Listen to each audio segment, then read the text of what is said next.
Chapter 5.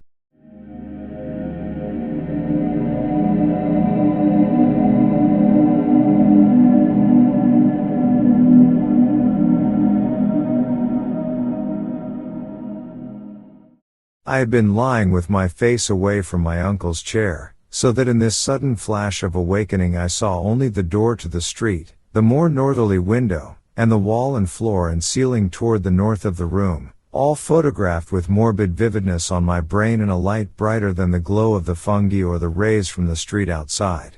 It was not a strong or even a fairly strong light, certainly not nearly strong enough to read an average book by. But it cast a shadow of myself and the cot on the floor, and had a yellowish, penetrating force that hinted at things more potent than luminosity. This I perceived with unhealthy sharpness, despite the fact that two of my other senses were violently assailed. For on my ears rang the reverberations of that shocking scream, while my nostrils revolted at the stench which filled the place. My mind, as alert as my senses, recognized the gravely unusual, and almost automatically I leapt up and turned about to grasp the destructive instruments which we had left trained on the moldy spot before the fireplace. As I turned, I dreaded what I was to see, for the scream had been in my uncle's voice, and I knew not against what menace I should have to defend him and myself. Yet after all, the sight was worse than I had dreaded.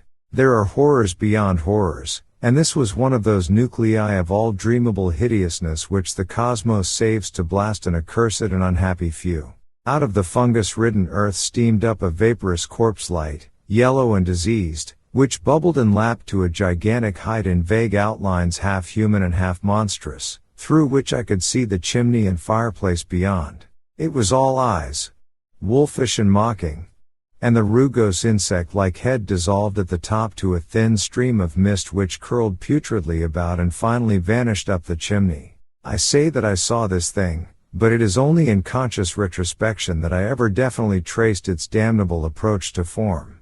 At the time it was to me only a seething, dimly phosphorescent cloud of fungus loathsomeness, enveloping and dissolving to an abhorrent plasticity the one object to which all my attention was focused. That object was my uncle, the venerable Elihu Whipple, who with blackening and decaying features leered and gibbered at me, and reached out dripping claws to rend me in the fury which this horror had brought.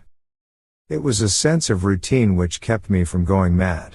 I had drilled myself in preparation for the crucial moment, and blind training saved me. Recognizing the bubbling evil as no substance reachable by matter or material chemistry, and therefore ignoring the flamethrower which loomed on my left, I threw on the current of the Crookes tube apparatus, and focused toward that scene of immortal blasphemousness, the strongest ether radiations which man's art can arouse from the spaces and fluids of nature. There was a bluish haze and a frenzied sputtering, and the yellowish phosphorescence grew dimmer to my eyes. But I saw the dimness was only that of contrast, and that the waves from the machine had no effect whatever. Then, in the midst of that demoniac spectacle, I saw a fresh horror which brought cries to my lips and sent me fumbling and staggering toward that unlocked door to the quiet street, careless of what abnormal terrors I loosed upon the world, or what thoughts or judgments of men I brought down upon my head. In that dim blend of blue and yellow the form of my uncle had commenced a nauseous liquefaction whose essence eludes all description, and in which there played across his vanishing face such changes of identity as only madness can conceive. He was at once a devil and a multitude, a charnel house and a pageant. Lit by the mixed and uncertain beams, that gelatinous face assumed a dozen, a score, 100, aspects grinning, as it sank to the ground on a body that melted like tallow, in the caricatured likeness of legions strange and yet not strange. I saw the features of the Harris line, masculine and feminine, adult and infantile, and other features old and young, coarse and refined, familiar and unfamiliar. For a second there flashed a degraded counterfeit of a miniature of poor mad Roby Harris that I had seen in the School of Design Museum, and another time I thought I caught the raw-boned image of Mercy Dexter as I recalled her from a painting in Carrington Harris's house. It was frightful beyond conception toward the last, when a curious blend of servant and baby visages flickered close to the fungus floor where a pool of greenish grease was spreading. It seemed as though the shifting features fought against themselves, and strove to form contours like those of my uncle's kindly face. I like to think that he existed at that moment, and that he tried to bid me farewell. It seems to me I hiccuped a farewell from my own parched throat as I lurched out into the street, a thin stream of grease following me through the door to the rain-drenched sidewalk.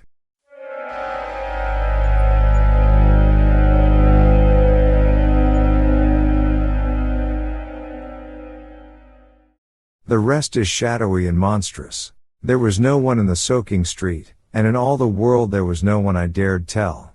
I walked aimlessly south past College Hill and the Athenaeum, down Hopkins Street, and over the bridge to the business section where tall buildings seemed to guard me as modern material things guard the world from ancient and unwholesome wonder.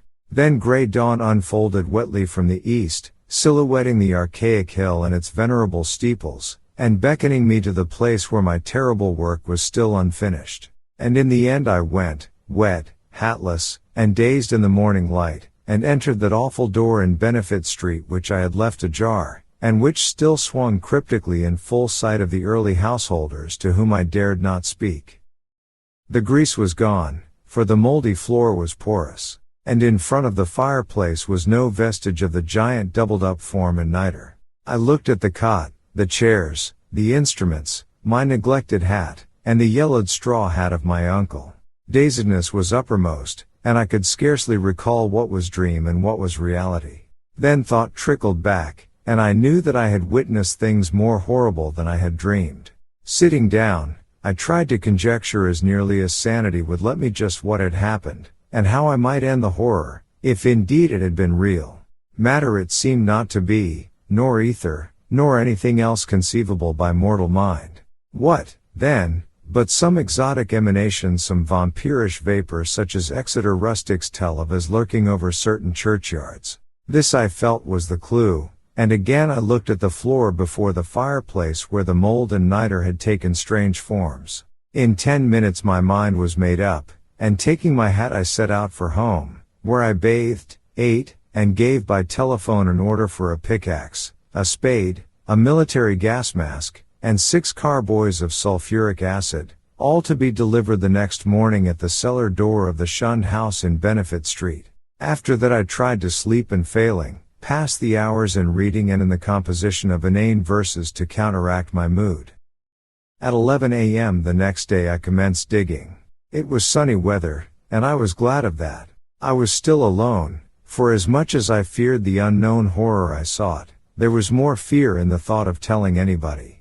Later I told Harris only through sheer necessity, and because he had heard odd tales from old people which disposed him ever so little toward belief. As I turned up the stinking black earth in front of the fireplace, my spade causing a viscous yellow ichor to ooze from the white fungi which it severed, I trembled at the dubious thoughts of what I might uncover. Some secrets of inner earth are not good for mankind, and this seemed to me one of them. My hand shook perceptibly, but still I delved after a while, standing in the large hole I had made. With the deepening of the hole, which was about 6 feet square, the evil smell increased and I lost all doubt of my imminent contact with the hellish thing whose emanations had cursed the house for over a century and a half. I wondered what it would look like, what its form and substance would be, and how big it might have waxed through long ages of life-sucking. At length I climbed out of the hole and dispersed the heaped-up dirt, then arranging the great carboys of acid around and near 2 sides, so that when necessary I might empty them all down the aperture in quick succession. After that I dumped earth only along the other 2 sides, working more slowly and donning my gas mask as the smell grew. I was nearly unnerved at my proximity to a nameless thing at the bottom of a pit. Suddenly my spade struck something softer than earth. I shuddered, and made a motion as if to climb out of the hole, which was now as deep as my neck. Then courage returned, and I scraped away more dirt in the light of the electric torch I had provided. The surface I uncovered was fishy and glassy, a kind of semi-putrid congealed jelly with suggestions of translucency. I scraped further, and saw that it had form. There was a rift where a part of the substance was folded over. The exposed area was huge and roughly cylindrical, like a mammoth soft blue-white stovepipe doubled in 2, its largest part some 2 feet in diameter. Still more I scraped, and then abruptly I leapt out of the hole and away from the filthy thing, frantically unstopping and tilting the heavy carboys, and precipitating their corrosive contents one after another down that charnel gulf and upon the unthinkable abnormality, whose Titan elbow I had seen.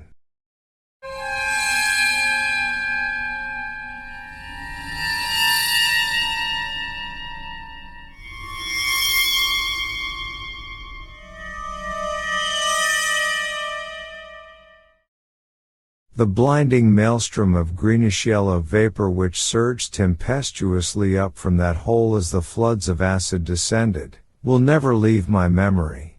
All along the hill people tell of the yellow day, when virulent and horrible fumes arose from the factory waste dumped in the Providence River, but I know how mistaken they are as to the source. They tell, too, of the hideous roar which at the same time came from some disordered water pipe or gas main underground. But again I could correct them if I dared.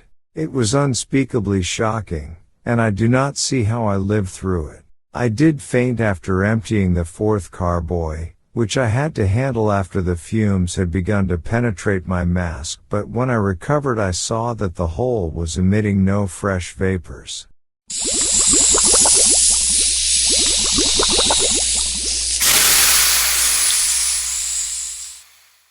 The 2 remaining carboys I emptied down without particular result, and after a time I felt it safe to shovel the earth back into the pit. It was twilight before I was done, but fear had gone out of the place. The dampness was less fetid, and all the strange fungi had withered to a kind of harmless grayish powder which blew ash-like along the floor. One of earth's nethermost terrors had perished forever, and if there be a hell, it had received at last the demon soul of an unhallowed thing.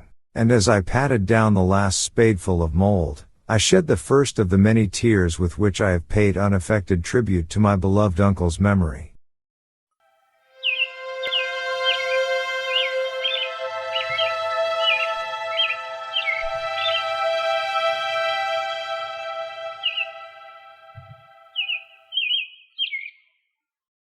The next spring no more pale grass and strange weeds came up in the Shunned House's terraced garden, and shortly afterward Carrington Harris rented the place. It is still spectral, but its strangeness fascinates me, and I shall find mixed with my relief a queer regret when it is torn down to make way for a tawdry shop or vulgar apartment building. The barren old trees in the yard have begun to bear small, sweet apples, and last year the birds nested in their gnarled boughs.